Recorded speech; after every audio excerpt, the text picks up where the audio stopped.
Pakistani drama industry की दिलफरेब जोड़ी के घर नन्हे मेहमान की आमद मुतवक्के है।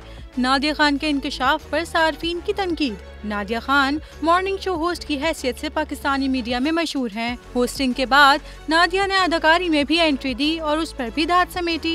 इन दिनों नादिया एक निजी चैनल पर बतौर तज्ज़िया निगार काम कर रही हैं, जिसमें उन्होंने अदाकारा हिबा बुखारी और दानिश तैमूर के हिट ड्रामा सीरियल पर तबसरा करते हुए कहा कि हिबा बुखारी मां बनने वाली हैं। नादिया का कहना था कि हिबा इसी हालत में अपने प्रोजेक्ट्स में काम कर रही हैं, जिसका अंदाजा उनके बढ़ते वजन और चेहरे की सूजन से लगाया जा सकता है। नादिया खान ने आरेज अहमद और हिबा बुखारी को इस खुशखबरी पर मुबारकबाद भी दी। वाज़ेह रहे कि आरेज अहमद और हिबा बुखारी 2022 में रिश्ता-ए-अज़्ज़वाज में मुंसलिक हुए थे। सोशल मीडिया सार्फिन को नादिया खान का अदाकार जोड़ी की जाती खबर इस तरह मीडिया पर नशर करना पसंद नहीं आया और इस वक्त वो नादिया पर शदीद तनकीद कर रहे हैं।